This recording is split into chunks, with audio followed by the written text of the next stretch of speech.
Hey man, you do know that the NFL draft was this past weekend. Yeah, I watched it. The Bills took Travis Kelsey clone in the first round. Man, look, man, Kansas City loves Travis Kelsey, right? I'm getting sick of that dude, man.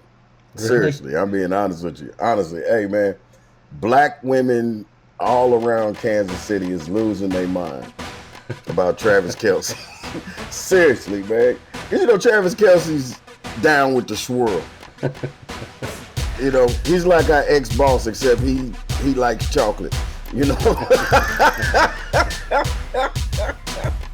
Got something to say, you wanted to play, then come running my way and ruin G status is dead. No, ready to go, about to go in, you already know. Got my instructions, now give me your audience, hand me your mic and I'm ready to blow. Rah. One for the money, two for the show, three for everybody who encouraged me to go, get it. We finally did it, I ain't never turning back, shawty. I'm fully committed to my beliefs, I'm committed to the city. I'm about to give them what they want, what they need, what they ask for. Give them what they want, what they need, what they ask for.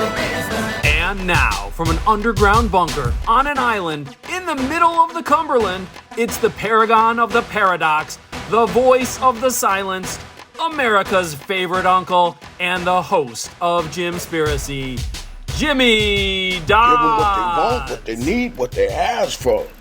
What's up, y'all? Welcome back to another episode of Jimspiracy. Do me a favor.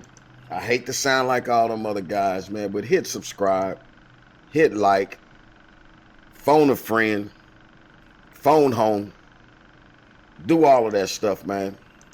Help put Jimspiracy on the map a little bit. Let's get up to 1,100 subscribers or something, man. What's our subscription numbers right now, Chris?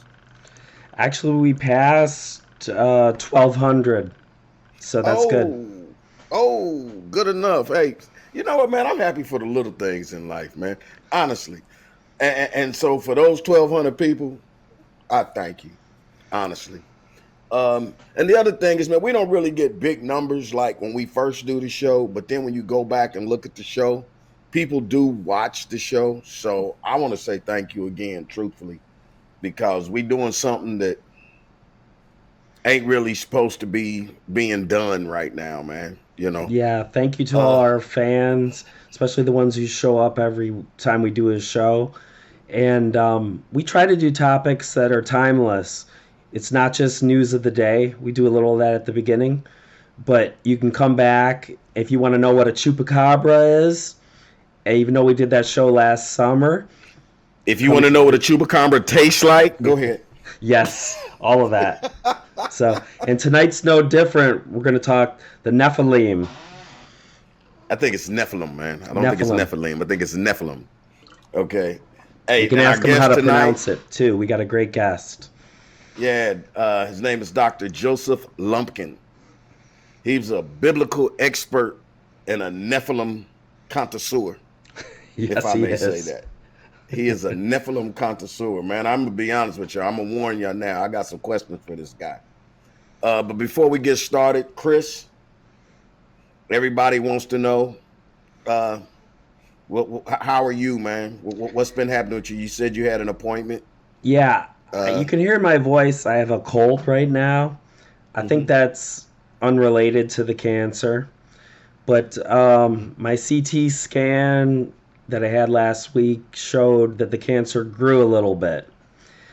Not a lot, but I'm off of chemo for now while we try to figure out next steps. I'm doing some alternative treatments too, including one, if everyone in our audience likes conspiracy theories, look up Fenben. Fenben. It's a dog dewormer. Chris. Okay, you gonna get us kicked off the air again, man. You can't be doing that, man. 50,000 people on their Facebook page, and most of them are stories of little mini miracles from Fenben. So I'm trying that while my doctors try to figure out what's next. So on that note, to all our listeners out there, you know what that means. That means we have to send up prayers, send up well wishes send up good things so good things come down on my guy Chris over there, okay? Thank you. I appreciate it. Hey, trust me, man. We got some good people out there. And we got people that care about you and love you, man. All right, man. Let's get on with some news, man.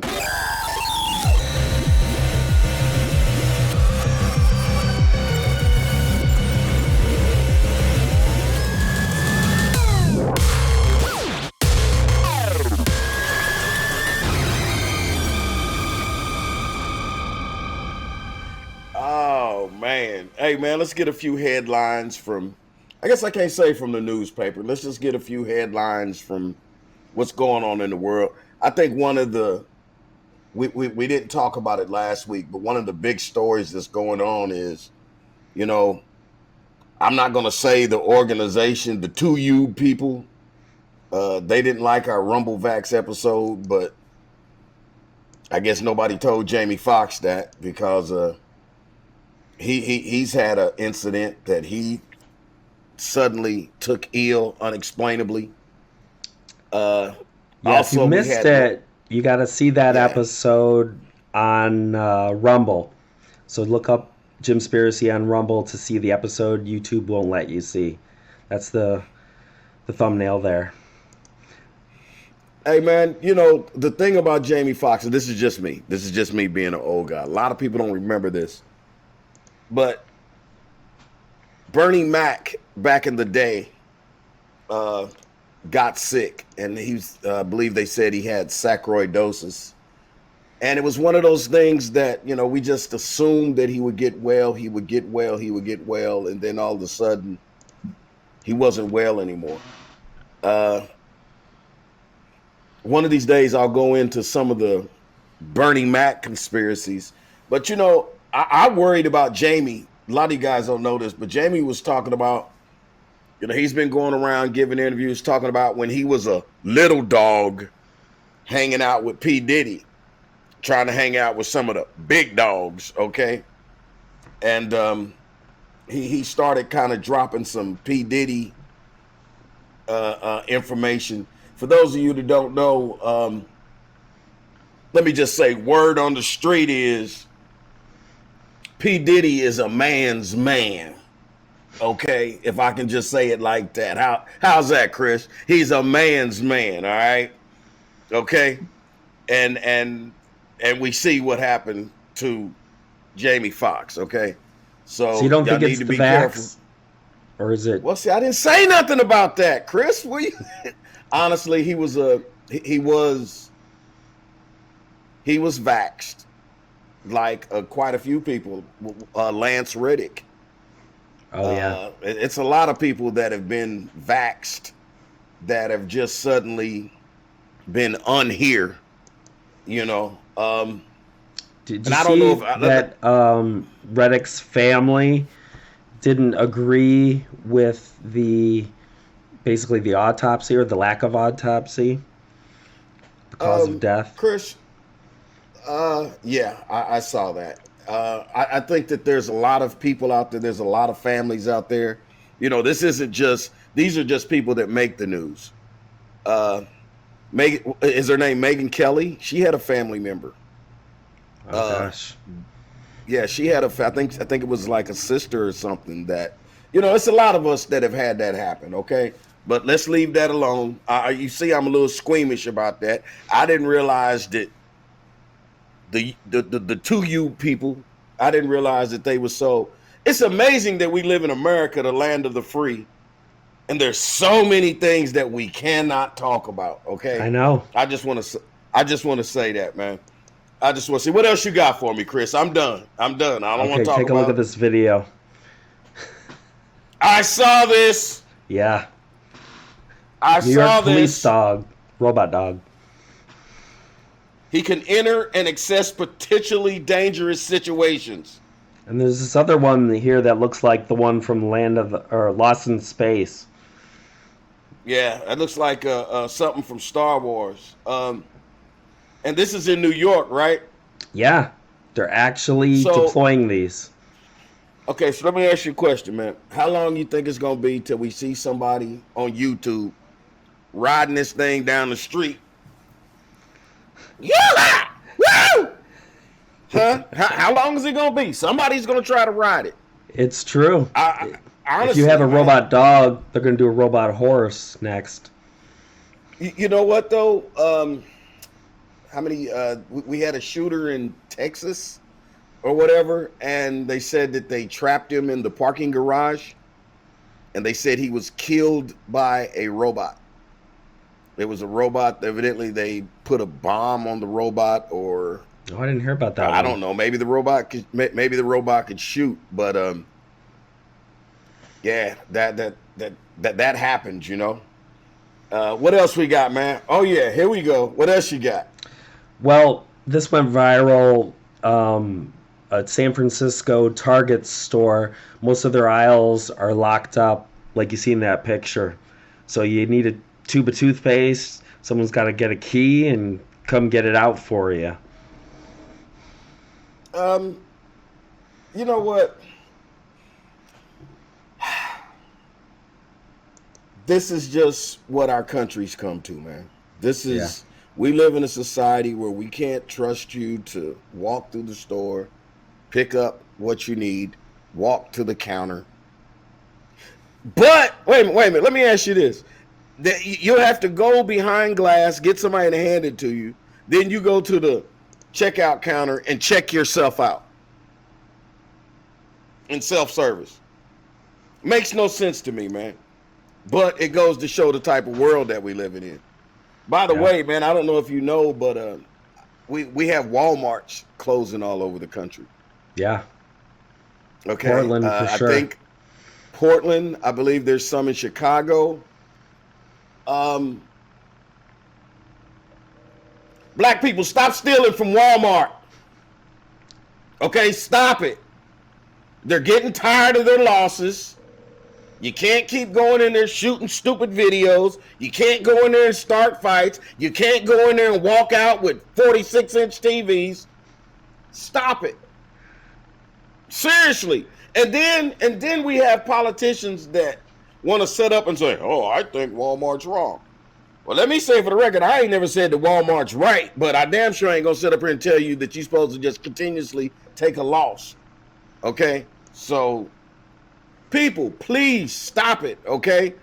All of this. Look, man, in a minute, we are not going to be able to do anything at Walmart but go in, get chipped and shipped, okay? Ooh, that's it. We just going to go in there. That's a great segue, Jim. Watch this video.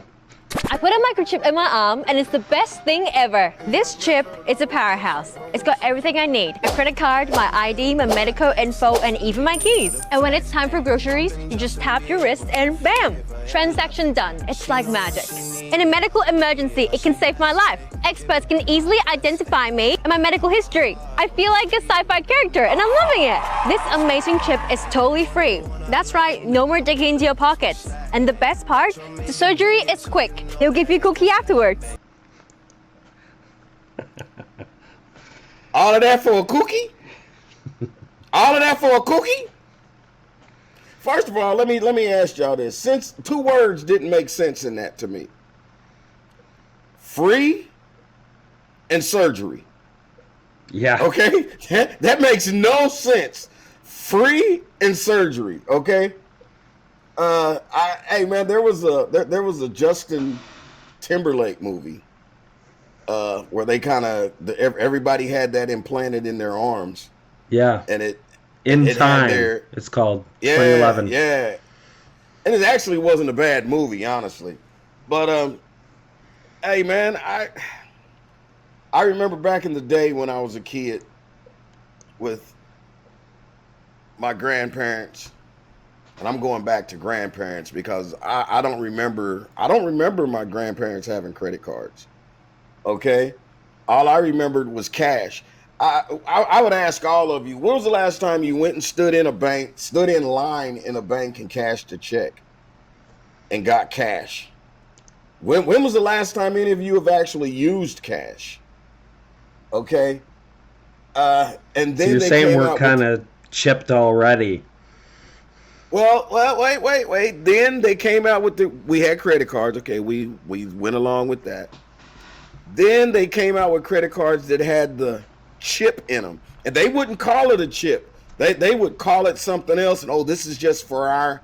But the fact is, that little thing right there is a chip. If you had the numbers, why you need the chip? Just put it in your arm instead of in a card. If you have the numbers, why do you need the chip? And I remember with my bank, I was like, I don't want one of these. I'll give me a credit card that doesn't have it, because I've really felt some kind of way, because it was just too real to life. There's a verse in the Bible that says you won't be able to buy or sell goods. Yeah, I grabbed it here. Yeah, no man might buy or sell save he that had the mark or the name of the beast or the number of his name. Yeah. If this isn't telling us where we're going, okay, honestly, man, wow. All right, I got another interesting video for you here. I don't know if you've seen this yet. Check out our president. North Carolina, and he was a very conservative guy who was very, very. Oh my gosh, that's a mass. African American. Holy cow! He always had flight. And the key to success. Do you see that little wrinkle in his neck? What do you think? Man, we have a show called Jimspiracy, and I'm gonna be honest with you, man. We live in a world that. Have you ever heard anybody say that what's up is down and what's down is up? Okay, if you're looking right, but you're actually looking left.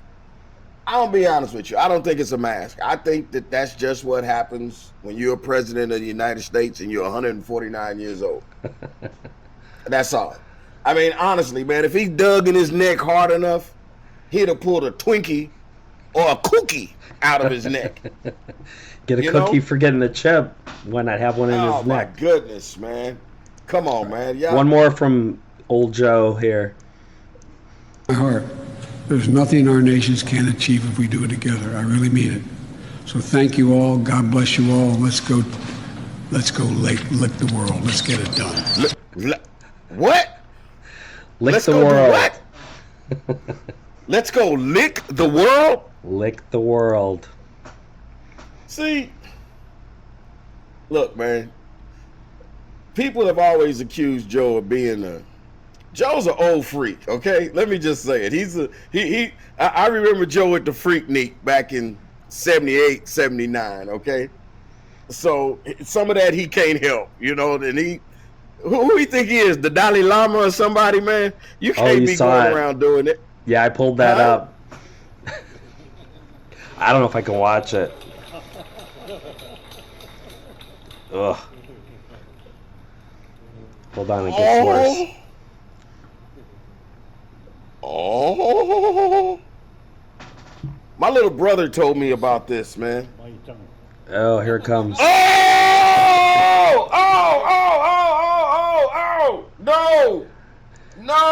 No! It tastes like peppermint.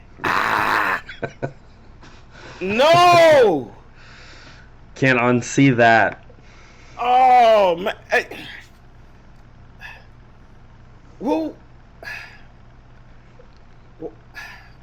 it's not often Uncle Jimmy goes speechless. Oh, man. Hit subscribe, y'all. We'll be right back with Joseph Lumpkin. Oh, Chris, that was nasty. Want a cookie?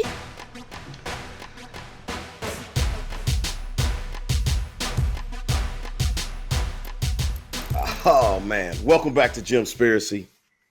Our guest tonight is Dr. Joseph Lumpkin. For those of you that don't know, he's written over 25 books on the subjects of theology, religion, church history, the lost books of the Bible, and amateur radio. Dr. Lumpkin has worked in research and development within the United States Department of Defense on major projects, including hypersonic missile technology and supercomputer clustering. In addition to his background in science, computers, and research, Joseph also has a doctorate in ministry. Now, how you pull that off, I don't know. And he's acted as a chaplain to several families in an outreach program. He's the CEO of Fifth Estate Publishing with a catalog of over 100 books, including one of my favorites, which is the Lost Books of the Bible, the Book of Jubilee, Fallen Angels, and the Encyclopedia of Lost and Rejected Scriptures. Now, if that's not a resume, I don't know what is. Mr. Lumpkin, thank you so much for being on here, man. How are you, Thank you, sir? sir. I'm great. Thank you so much for that kind introduction. And the way you pulled that off is the DOD didn't need me but about 2 hours a day, so it was your tax dollars at work. Listen, first, you know what? I could go into that. I won't.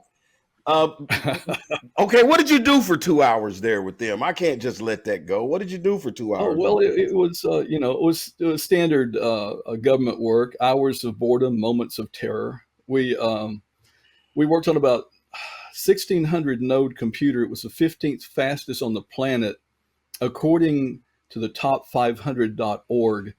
If you want to see more about it, you can type in Mach 5, MACH 5 space Colsa, COLSA, and it'll pop up. Okay. It was a hypersonic missile technology project. That's the thing that they tell you that we didn't have. And so there it is. What year was this? Mr. Lumpkin? Around 2005. Yeah. We got the thing up to about Mach 6 before they pulled the plug. Completely off topic, but since you have knowledge, how is it that we were able to fly a spaceship to the moon, but we carry around a cell phone that has more technology in it in a cell phone than what we had in that spaceship that flew to the moon? Oh, well, it's Moore's Law. It's Moore's Law says that every 18 months or so, you're going to shrink in size by about half and double in capacity by double. The problem is that if you follow that curve, you end up with a meltdown because although you're shrinking in size, you're still maintaining the same heat dissipation because you're using the same power. So you got to figure out how to dissipate all that energy. Everything goes to heat. It's just the law of thermodynamics. Everything goes to heat. So, for example, in our project, we made a huge mistake. We figured out how much energy it's going to take to run the computer, the whole facility, and we put that in place, and we powered it correctly. And we did not think that this is in the middle of Huntsville, Alabama, where you're running 100 degrees outside and 100% humidity.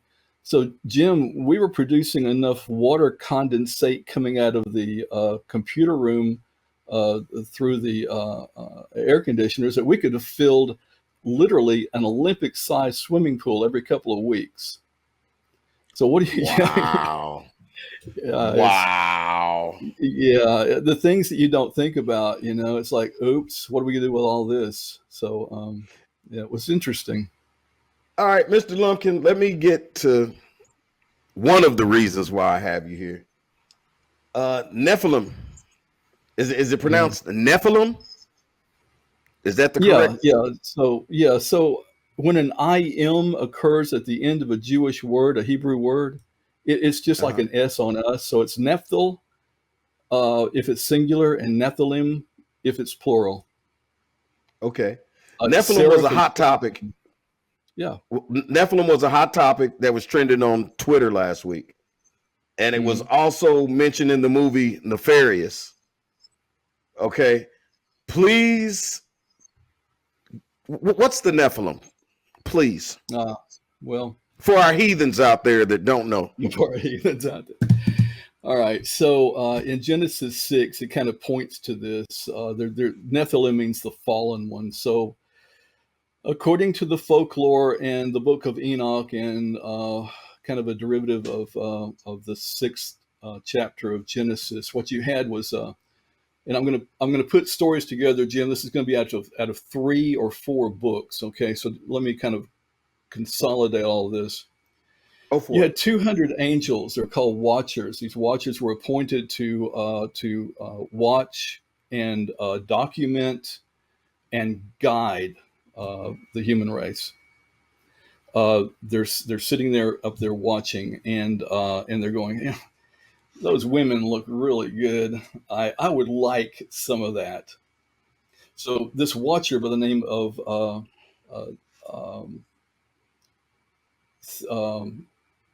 Samyaza or Simyaza, spelled with a J, but the J is pronounced as a Y.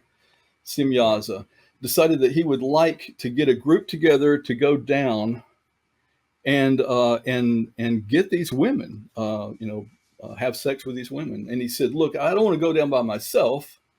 I want all y'all to come with me." And so they bound themselves, the book says, with curses and oaths. So basically be like, I curse myself and all of you if we don't all go down together. And so they all did this, and they all went down. 200 of them hit the earth. And the book says that they descended onto the top of Mount Hermon.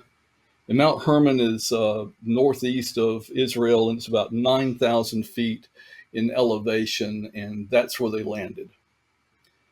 So they went into these women. I can only imagine that they incarnated in some form that they wanted, because one of the books says that they had members, sexual members, the size of horses. I guess if I were going to pick a male body and I could, I'd go that route too. I don't know. But they went in and they impregnated these women, and they had, according to the book of Jubilees, 3 types of offspring. Now, these offspring are basically called the Nephilim, but they were actually 3 subcategories that people they don't talk about this. There were the giants, there were the Nephilim, and there were the Elyo. Now, the Elyo, you can kind of translate that godling. So if you look at Genesis 6, it says there were giants on the earth, there were the Nephilim, the fallen ones, and there were the men of renown, the men of old, the men of renown. And we assume that the Elyo, or I assume that the Elyo were the men of renown. These were the demigods, probably, of the old legends, Achilles and Hercules, and all of those that were half god, half human, and had this incredible power and strength. And so that's what the Nephilim are. They are the offspring of the fallen angels and the daughters of men. Okay. Why is this not in the Bible? Well, it is. Who made that? I mean, it's in a couple of places. Yeah, Peter, not very well documented, is it? Exactly. Why? Yeah. Why is that? Why is that? Why is it not in the Bible? It gets into why the book of Enoch isn't in the Bible, doesn't it? That was going to be my next question. Yeah. So it actually is in the Bible, but you have to be a certain type of Christian. So we have 66 books in our Bible, and there's 73 in the Roman Catholic. I think that's right. Anyway, there's 81 in the Ethiopic Orthodox Church. And the Bible of the Ethiopic Orthodox Church contains Jubilees and Enoch. And these 2 books together give you this expansive picture of what's actually going on within Genesis 6, within the book of Jude, where he says he'll come back with 10,000 of his saints to exact vengeance, and all of these quotes. But here's the thing. Within our Old Testament, there are these really odd snippets that people just blow past. Like, for example, we know that the main angel, the main perpetrator that brought this heavenly knowledge down and gave it to the humans that God did not want to give to the humans, he was called Azazel. Mm-hmm. And the book of Enoch says, ascribe all sin to Azazel. Now, he didn't do it all, but he's the one that he taught us how to write. He said blame it on him. Yeah, blame everything on him. Blame everything on him. Go ahead. I'm sorry. Right. Okay. So Leviticus 16 has this really odd thing that says you got two goats. One's a scapegoat and one's another goat. You throw dice, you cast lots, and you sacrifice one to God and one to Azazel. What the hell? This demon had apparently made such an impression that when Leviticus was written, they were still doing homage to Azazel, and people just blow past that passage. Okay, stay right there. Stay right there, okay. Because you hit on because the Watchers. Now, when we say the Watchers, these were these fallen angels, or were these were God's chosen angels that he chose to watch over mankind, right? Yes. Am I right about that? There were actually three. You were absolutely right. There were three falls. There was the fall of Satan and his angels, a third of the angels, the fall of mankind, and then somewhere, and we can get into the woods on this, somewhere around 3,300 BC, and we know this because it was the time of Enoch, and we go back, the Watchers fell of their own volition, of course. You know, they came down. Man, there was a lot of angels falling. Yeah, you would think that's a lot of angels falling, man. Now, come on, I didn't know that. Good Lord. Yeah. That's why he's taking so long to come back. He got to build up another army. Right. So let me ask you this, Joseph. So once the Watchers fell, and you had these children, the Nephilim, were the Nephilims, were they demons? Yeah, well, okay, so this is what the text says. You had the angels that were spiritual beings. They left their first estate. That means they left their primary place of residence where they were actually made to be at home. They came down, they had sex, they had these fleshly Nephilim, these beings. Inside the Nephilim, you can look at it like a flesh cage, were these spirits that were enraged. The book says they were enraged. And so when they were released, when the body died, they were released. And they went about, and the text says they went about without consequence. They didn't eat, they didn't sleep, they just tormented the hell out of mankind. Always enraged, always causing trouble, always trying to just wreak havoc and torment. It says that they caused destruction and war, violence. I mean, there's a list of things that the book actually lists that they were doing. So if you want to call that a demon, and I know I would, there you go. But the other thing, when we talk about this, and the Bible seems to try to not mention it, but I guess we could say in folklore, we've always heard about giants. We've heard about David and Goliath. I mean, David slayed Goliath. We've heard the story of Jack and the Beanstalk. Right. The story of Shaquille O'Neal and Shawnee. You know, I mean, we've heard about these giants. And so they're there. Why is it that mankind doesn't want you to? Mankind wants to be the greatest. They don't want to give God his credit. And, we're up here, down here. But if you look at the Nephilim, you look at the Watchers, you begin to see steps that happen. In other words, if you talk about the Nephilim, where did they come from? They came from heaven. They came from God. They're fallen, so they came from up to down. If you talk about that, then that means that you have to admit that there's a God. Am I right? Or am I just completely... Well, you have to certainly know that there is a higher power that created. Absolutely. And, I don't know how far in the woods or weeds you want to get, Jim, but... Oh, man, we got a bunch of Sasquatches to watch this show. Go ahead, man. Let's go. Okay. So every religion, it comes from someplace, right? Religions usually don't just pop up unless you're a Scientologist, and then your author sit there and wrote the book. Hey, man, don't say that on this show. I don't want them people coming after me, man. Them is bad. Now that's a bad religion right there. But go ahead. That is a bad religion. I don't know if you read the book, but the book is pretty messed up. But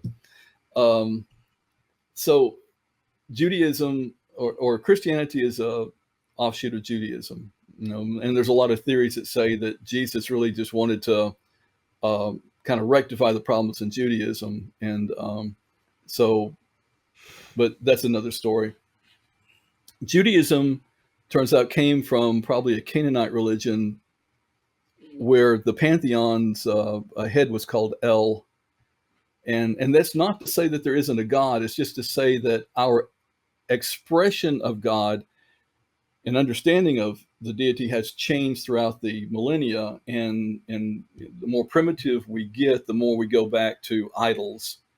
And then around 800 BC, something insanely crazy happened, and we went as a people from an external religion where we were trying to figure out what God wanted, and we're doing sacrifices, and we're killing things, and we're trying to please a deity that we don't have any idea about, and then boom, within literally less than a blink of an eye, historically, everything changed, and we went from an external religion to an internal religion worldwide. Zoroaster, Confucius, Lao Tzu, all of these great men, Buddha, Jesus, all of these people were born within just a few hundred years of each other. And it's almost like our DNA changed and we woke the hell up. Okay. So there is a theory that says, because 200,000 years ago, mankind, Homo sapiens existed. And then we rocked along and didn't do a darn thing until about somewhere between 700 and 800 BC. And then we became a civilization.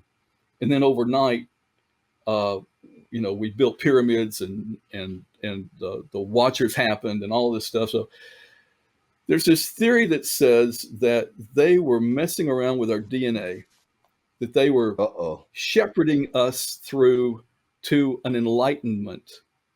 And I'm going to stop right there and kind of let you take it wherever you want it. Well,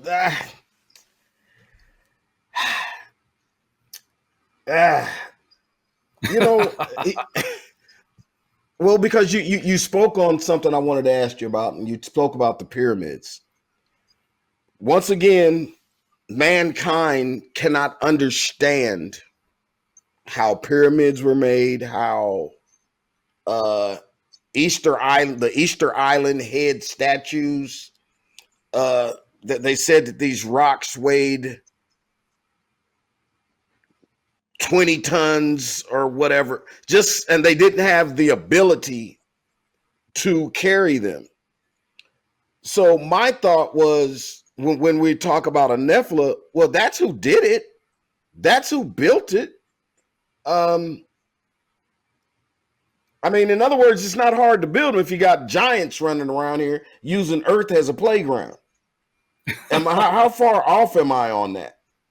Well, it goes along with the theory of the men of renown, doesn't it? If you've got Hercules sitting in your backyard, That was the name I Yeah. forgot. Hercules. There you go. I'm Yeah, sorry.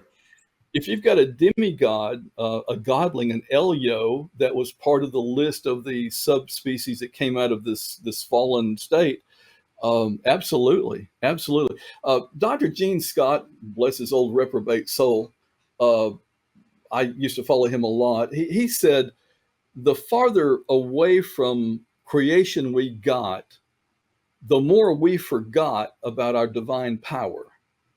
And his theory was that we had a lot more understanding and power back closer to the creation than we do now, that we're just now kind of rediscovering everything that was lost. Now, I honestly think, see, we have about 98% of our DNA we don't even use. And I have a theory that says that DNA is laying there dormant until it's woken up. And that probably is, in some way, shape, or form, going to lead us back to this godling kind of state that we have inside of us. That we have the capacity to be what they were, what we are meant to be. That Jesus said, "Greater things will you do." Now, how can that possibly be? Unless you wake up something powerful in me. Okay. Am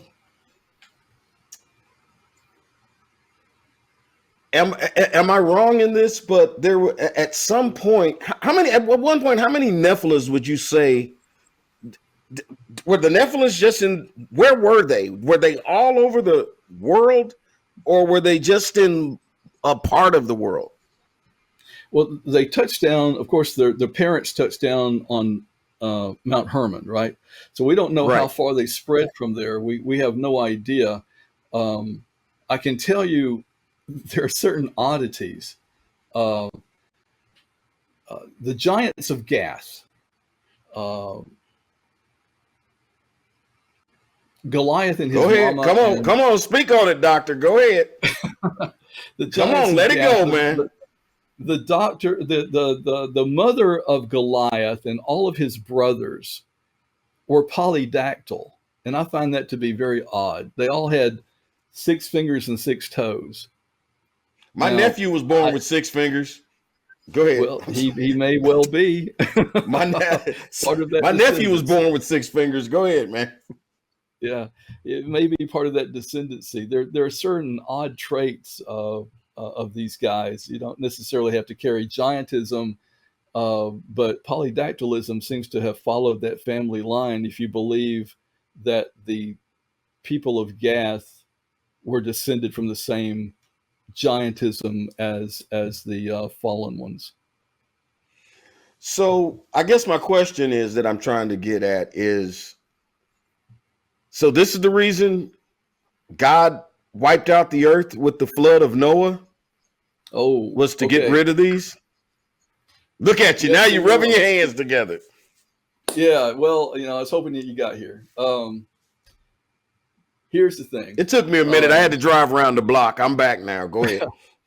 All right. The book of Jasher. Now, I've got a book that puts these all together, Enoch, Jubilees, and Jasher. If you read that volume, you're going to get all of this information. The book of Jasher said that they taught us how to mix animals. That is to say, the DNA of animals. The fallen ones told us how to mix the DNA of animals. So they've dinked around with our DNA. They have injected their DNA in our DNA. God's not happy about that. He may have been running an experiment. I don't know. It's up to him to know all of this. But what I do know is he apparently had everything set up the way he wanted it. And then when Azazel and Shemyaza and all those came down, one of the things they taught mankind was how to mix the DNA. And I think that probably tries to answer the question of harpies and centaurs and minotaurs and all of these different kinds of beings and beasts. And God said that was the abomination. Everything that they had done with mankind. But the last straw, according to the book of Jasher, was that they wrecked the experiment. They mixed the DNA. The species were no longer separate and evolving separately. So the answer to your question is yes, and more. Is this why we see pictures of lions with human heads and you know, just crazy pictures? I mean, just, you know, is this where this comes from with what you just said, as far as the mixing of the DNA? Yes, I believe it is. Yes. It's the only thing that answers the question in my mind, anyway. Russell Crowe had a movie, and I guess it was Noah. And then the movie Noah, about the Russell Crowe movie, it portrayed the Nephilim as giant rock people. Yeah. There's no evidence of that, but you know, you make of it what you want. It's good theater. Yeah, that's. I mean, your story makes more sense. Let me go back to something when we talk about the Watchers, and this is something I'm sure that only Jimmy Dodds thinks of, but the Watchers were heavenly sent beings that got down here to Earth and found our earthly women attractive, and they couldn't control their urges to our earthly women. Now, you are like this far below God, and you can't control your earthly urges to women. But we still tell young people nowadays, we preach to them about how to control their sexual desires. Well, why couldn't the Watchers control their sexual desires? Oh, I don't know. I honestly think that, boy, I'm gonna get in trouble with this, Jimmy, but I told you that was something that only Jimmy would say, but I've always wondered that. One of the reasons that religion exists, in my mind, the way it's structured, is to keep society coherent. Whoa. Okay. Yeah. So does it have to do with godliness? Nah, not most of the time. Not most of the time. See, for example, the very, very early Christians were Jews. The very, very early Christians could have 4 wives. I could go for 2. Yeah, well, yeah. I mean, I could go why for not 2. double your torment, right? Why not double your trouble? and I'm sorry. When the Southern Baptists say, "Oh, you can only be the husband of one wife if you want to be the pastor or bishop of a church," and I look at them and go, "You don't really understand what you're talking about, because that doesn't have to do with divorce. That has to do with the fact that a guy with more than one wife couldn't run a church. He'd be trying to run his household and keep all those cats herded together." Exactly. So, a lot of what we're doing here is social construct and societal construct, and has absolutely nothing to do with righteousness per se. So, okay, now I'm going to stay on that subject because I just want to stay there. You have earthly women, and heavenly beings mating, right? Mm-hmm. And you said it. They could transform themselves. So why wouldn't you transform yourself into looking like a horse? Was this like, because you've heard of an incubus? Was this like succubus, was this like rape? Or I mean, what was this that was happening to our earthly women? Question. From what was that? That's a great question, because the books say that they took as they willed. So it was almost like they could walk in and they had power over them. It wasn't rape as far as we could tell. They literally took the women that they wanted. And so it almost leads you to believe that there was this magnetism. Now, why couldn't they control themselves? I don't know. I can't speak to that because I can't control myself either half the time. It's it is what it is, you know. I love your honesty. I would love to not be able to control myself at this age in life, but go ahead. Well, you know, Confucius said that when he was 30 years old, he could not keep the moral law, but now he was 70, it was pretty easy. Yeah, that's kind of how I feel. I ain't 70 yet, but go ahead, doctor. Yeah, I'm 68, and it's getting easier. But I just throw that out there to say I don't know. I've never known a man that could actually control his thoughts. And if you live long enough, I think your thoughts catch up with you. And when you're eternal beings, you might not really consider the consequences because you've been around forever and you can do whatever you want. And they just didn't feel like God was going to do what he did. All right, but I'm gonna flip this on you just a little bit, because in the Bible it tells you about Adam and Eve, right? But I read somewhere that Eve wasn't actually wasn't Adam's first wife. You have truly done your research. I applaud you. Yeah. They said his first wife was Lilith. Yes. Okay, there's a type of writing called the Midrash writing, and I think I just froze. Well, we done got too far. We hit a hot spot there, didn't we?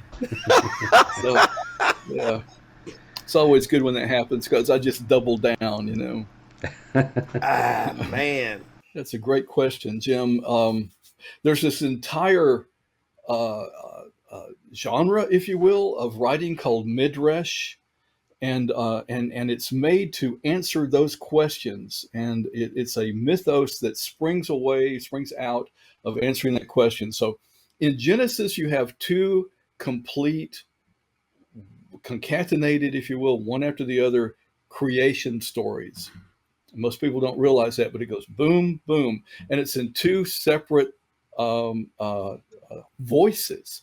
One looks like it's a female. It's lyrical and it's blah blah.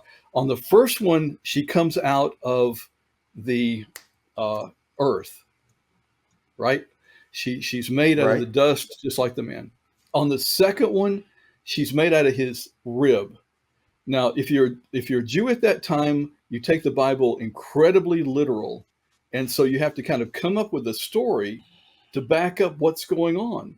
And a lot of people think that a lot of these books were written, like that.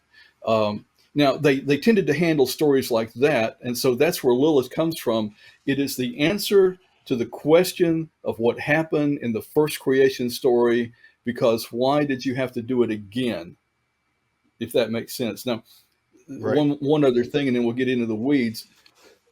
They would take on something like that was kind of easy, but they would ignore something like that was hard. Like, for example, Psalms 82, where it says, God stands in the assembly of gods and judges them. Well, wait, there's more than one God? There's a whole assembly of gods? But they ignore stories like that. But that's where Lilith came from, was the answer to that question in Genesis. Okay, now, stick with me for a minute, and please tell me if I'm wrong. But just like God had his 12 disciples, the devil had a group of his servants, which was Beelzebub and a few others, and Lilith was one of them. Am I right? Lilith became a demon. You're absolutely right. According to the folklore, she would not submit to Adam. She wanted to be on top. She wanted to run the show. And she finally got so pissed off that she pronounced the ineffable name of the deity and became a demon and flew off. So it was her complete rebellion and the audacity to speak the name of God as she knew it that turned her into a demon, according to the folklore. So as we know, there were two women in the Bible in the beginning. And wasn't neither one of them very good people. Well, is that because the Bible is written by mostly men? You are truly trying to get me in trouble. No, I'm really asking this because, and if I may, first of all, people always hear me talk about Lilith. Well, I dated a Lillian. That was her name. Close? Yeah. She sucked the souls of men who slept alone. According to this folklore, according to this folklore, as it goes on and develops, of course, Lilith becomes a succubus, right? And causes the soul of children to depart. Of course, that's SIDS, right? Sudden infant death. She's the one that causes that, and also nightly emissions of men as she sat on their face. That's her. That's her. So that is truly according to the folklore that was written about Lilith in the Middle Ages. So there you go. The word Nephilim means can what? Be fun. Say again. Well, I was trying to get off that subject before I said something inappropriate. But according to the word Nephilim means what? Giants, the fallen ones, yeah, the violent ones. What do you say? The fallen ones. But I think that's a misnomer because they didn't fail; they left. Or I don't think they failed. They were born here. Well, if they were born here, they couldn't fall. Yeah, you're absolutely right. You're absolutely right. They did not fall. They were created like that. They were born like that. Here's the other thing. Just a side note. Just as an aside, those angels that quote fell. Those angels that came down of their own volition and took women. Mm-hmm. We have them in our minds as being some horrible people, but we're the same way. We go against what we consider God's will every day. Yes, sir. But these guys, they stayed. They raised their children. They cared about their kids, even though they were these violent creatures. They cared about them. And God actually says, because they petitioned God, can we please come back? Will you please forgive us? We really screwed up. And he said, no, I'm going to make you watch me kill your kids. And then I am going to punish you. Now, that's in the book of Enoch. It's right there in the text. Woo. They petition Enoch to go to God to say, please let us have an audience with you. Please forgive us. Let us come back. And God says to Enoch, and this is kind of a paraphrase, but it's going to be really close. I made them to intercede for you, not you to intercede for them. Go back and tell them that I am going to kill their kids and make them watch, because I know they care about them, and then I'm coming after them. That's literally what it says. Okay. Woo! That's harsh. That is harsh. Hey, I was going to say that's really but then again, if you know anything about God, I mean, come on, that can't be anything he's done that a couple of times. Let me try this here with you, Doctor. And listen to this one very carefully. Actually, I guess I should say, I'll just say, are the Nephilim coming back in the end times? Have the Nephilim ever left? Well, I was trying to figure that. I was trying to find a way to say that. So because answer that first, and I have a follow-up question. Answer that first. Okay. So my opinion is they never left. And here's why. You can kill the body, you can't kill a spirit. And it says that they went out to torment men, and God knows we are tormented.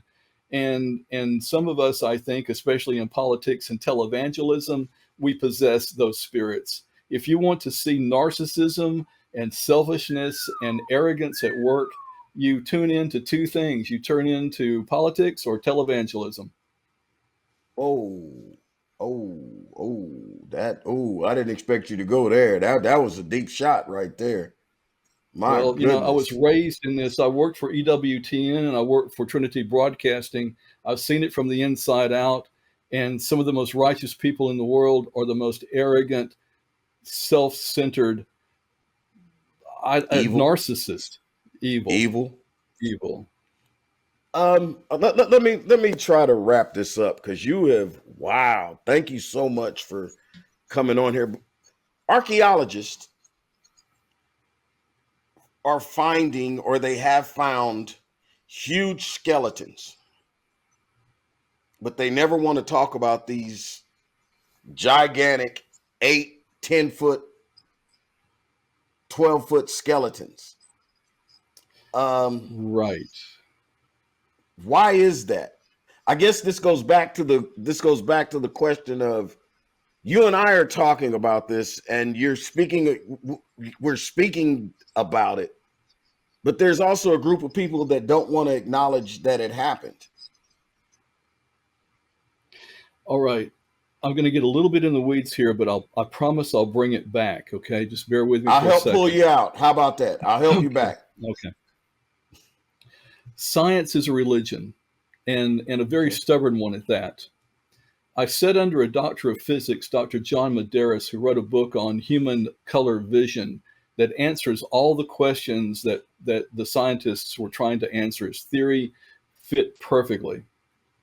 Okay. Nobody wanted to hear about it because it challenged their science, because when you spend a lifetime in a particular field and you've got your theory, your job is based on your theory. You don't have time to change your theory because you're an old scientist. Science tends to maintain its inertia.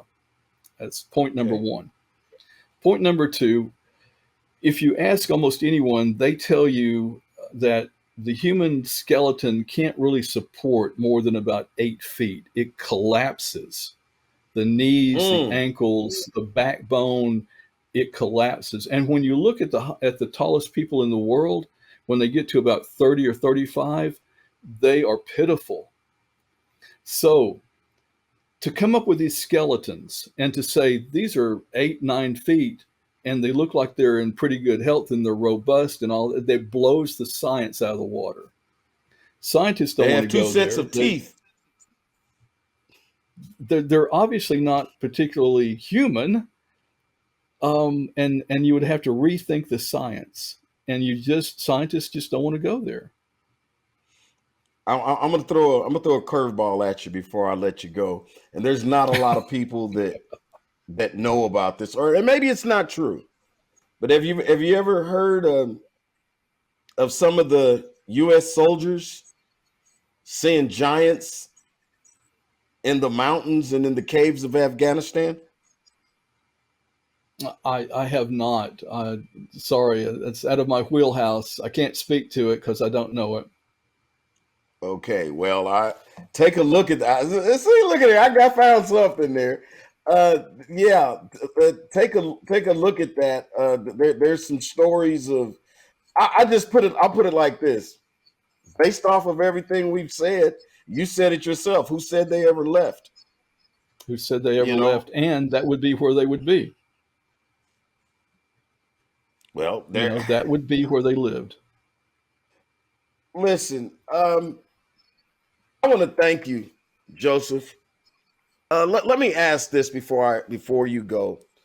Sure. And just kind of bring this home for me. Why is this so important now that we're having this conversation? Because people have the tendency to connect the Nephilim to the end of times. So is there any significance to the reason we're having this conversation right now?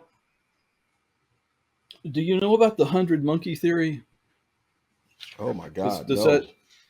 Now we're even. Go ahead. Good Lord. So Tesla said that the human brain was nothing more than a receiver, and that he had not had time in his lifetime to ferret out how it worked or where the signal came from. but he knew it was a receiver. The 100 monkey theory goes back to an island in Japan where there was a monkey that discovered that she could wash a sweet potato in the ocean, get rid of the sand and eat it, and it was good and it was clean. And she taught this to her kids. And when that island hit about 100 of those monkeys, then miraculously, not only did every monkey on the island seem to know it, but the monkeys on the adjacent islands knew it because, well, monkeys can't swim. And they just began to do it. Another thing, an example, within days of each other, if not hours of each other, the patent for the telephone system was filed in 3 places. Just boom, boom, boom. People were working on the same thing. Same thing. According to Tesla's theory, we are in the middle of this kind of transmission of information coming from, let's call it the ethers. You ask why this is important? It's important because the human race right now is receiving something. So just it's cascading. It's coming from someplace, and it's saying to us, wake the hell up. The things are happening all over the world right now. These same discussions are happening, and people are saying, what's going on? Why is this recurrent? It stayed asleep for 2,000 years. The book of Enoch just slept for 2,000 years, and now it's awake again, and it's happening all over the world. And you have to ask yourself, who is originating this impulse, and why is it happening now? And I think it's a warning, and I think it is a preparation. Wow. Okay. Dr. Joseph, I'm done. I have nothing else. I mean, because that's a whole nother wow. Listen, thank you so much for coming on Jimspiracy. I need to tell everybody out there, if I may, to get the doctor's books, I need you all to go to fifthestatepublishing.com, and you can see a plethora of his work. Doctor, thank you so much for coming on here. Thank you for sharing your knowledge. Thank you for blessing everyone with your presence here on Jimspiracy. Oh, you're very kind. I may be your newest biggest fan. All right. Thank you. Well, call me back anytime, Tim. I've enjoyed it. Thank you so much. Thank you so much for being on here. We're going to be right back with a story from the book of James. All right. Here on Jimspiracy.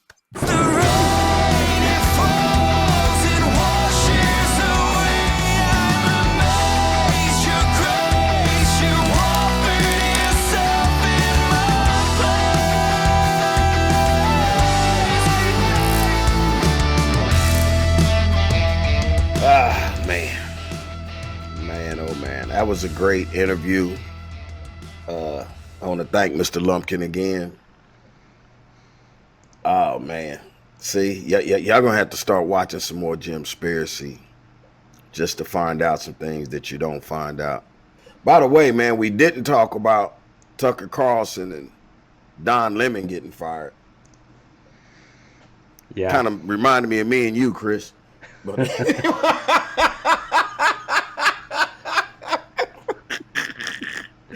I thought me and you was the only 2 people that got fired on our off day. But anyway. Yeah. And they're also not talking.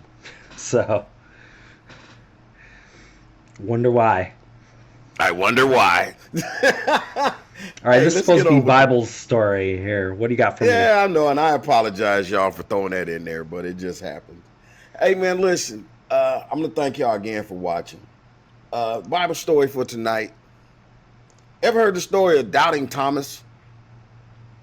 Doubting Thomas, we always hear it, but I don't think we realize that that's a biblical reference. And basically, the Doubting Thomas story let me just break this down for you in Uncle Jimmy style. When Jesus rose from the dead, he showed up where all of the apostles was hanging out at, and they saw him. Okay? Now, everybody was there. All 11 apostles was there, except for Thomas. Tommy. Okay? Tommy was that one brother that always operated on CP time. Okay?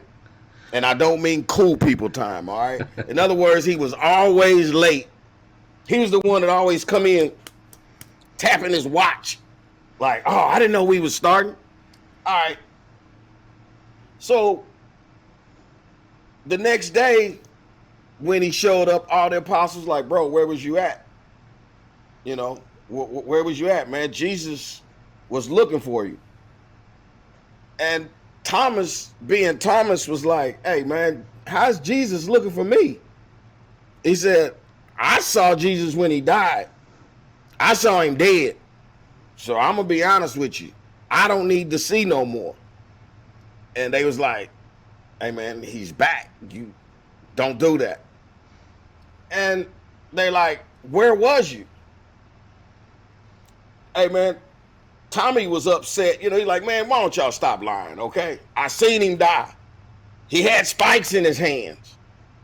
He had spikes in his feet. He had cuts on his sides. I saw the soldiers gambling for his garments. And finally, Peter slips off and goes back and tells Jesus, hey, man, I ain't trying to be no snitch or nothing. But, hey, man, Tommy up here bad-mouthing you, man. And see, I don't think y'all realize, man, Jesus was a G, man. Jesus like, where he at? He like, man, he back out, he at the clubhouse. Okay? You know, because that's where all the apostles was at watching the game. You know, it was the NBA finals like it is now. You know. And so Jesus just boom, boom, walked in, you know, walked up to Tommy, dapped him up, pop, pop. And when he dapped him up, Tommy sees the holes in his hands. And Tommy was like, whoa, woo, my Lord, my God. How are you? And Jesus told him, he said, now you want to believe. You want to believe now because now you've seen. And see, then he said, well, blessed are they who have not seen but believed. See, check that out. Tommy hadn't seen, so Tommy didn't believe. Okay. Sometimes you all will hear me talk about my Uncle Russell. Uncle Russell was my pastor. And one time he said, somebody asked him, somebody said, oh man, you always talking about Jesus. He said, you ain't never seen Jesus. How you know he's real? And my uncle said, you ever seen a toothache? Now me, I was young and I understood that. Okay, because you ain't never really seen a toothache. But I guarantee we done had a toothache. You know, it's kind of like an ingrown toenail. A hemorrhoid. No. You know, Jesus is like that. Jesus is that little hole that will bring you pain if you ignore it. Okay, I see where you're going with it. Okay, so I'm just saying to everybody out there, man, and I know it sounds like I'm making a joke, and sometimes we do have to kind of smile a little bit, but just like a toothache, just like an ingrown toenail, or even just like a hemorrhoid, you ignore it if you want to. I promise you, 2 o'clock in the morning when that pain hits you, you will scream out and ask for your Savior to come and help you. So just believe, just trust, and I think we'll be all right, okay? Listen, y'all, like I tell y'all every week on Jim Spears, may the Lord watch between me and thee while we are absent, one from the other. I'm gonna see y'all again on Jim Spears. Hey, man, I love y'all. Thank y'all. Appreciate y'all being here, man. Give them what they want, what they need, what they ask for. Give them what they want, what they need, what they ask for. Yeah, are you not entertained? Ain't this what they tell you hustle for? I'm on my gladiator monologues, Russell Crowe. And honestly, I don't see what the fuss is for. You let your money blow and all we tryna do is sow it. Just so you know, this is Kingdom Biz. No Brooklyn Nets, I think we know who team this is. Come on, come all, and don't forget to bring the kids. And y'all gon' need a different planet just to dream this big. So bring your stacks to the table, and I'ma bring my faith. Then at the end of the day, we gon' see who win in this race. And since God is the judge, you probably throw out my case. So do us a favor, get that look off your face. They be like, you spit that fire, got them industry rap. Why you doing that Christian rap? Nobody listen to that. Then I reply with a sigh like I'm missing the fact. I'm trying to spread this holy gospel till my Savior get back. I'm going in one time, these record labels all in my face, trying to forfeit my race. But still I'm going in one time, no matter the opposition I face, staying true to my faith. I'm about to give them what they want, what they need, what they ask for. Give them what they want, what they need, what they ask for. Give them what they want, what they need, what they ask for. Give them what they want, what they need, what they ask for. Well, everything they offer, yeah, I'ma give it back. You can have it, crossing the world on my back, Mr. Atlas. I'm trying to get the people what they lacking. That's why I act a donkey on the track. Hit a passion, got something to say. You wanted to play, then come running my way and ruin G status is dead. No, ready to go, about to go in, you already know. Got my instructions, now give me your audience, hand me your mic and I'm ready to blow. One for the money, two for the show, three for everybody who encourages. You know, I don't understand Kansas City because we were all up in arms about it. And they didn't realize we had the last pick of the draft. We didn't pick till 2 o'clock in the morning, man. Yeah, I know the draft was in Kansas City, but you didn't get a pick till the very end there. Exactly. But you know what, man? Honestly, man, I'm proud of Kansas City, man. They behaved themselves. You know, we had the future of the NFL here. We had the high rollers of the NFL here. And, you know, we treated them like Kansas City treats them. We sent them all home a little overweight with high cholesterol. You know, that's what we do here in Kansas City. But, you know, Kansas City behaved themselves. That's one thing that we, in Kansas City, we say, hey, man, behave yourself when we got company, okay? Act like you got some damn sense. So, you know, good job, Kansas City. What they need, what they ask for. Give them what they want, what they need, what they ask for. Give them what they want, what they need, what they ask for. Give them what they want, what they need, what they ask for.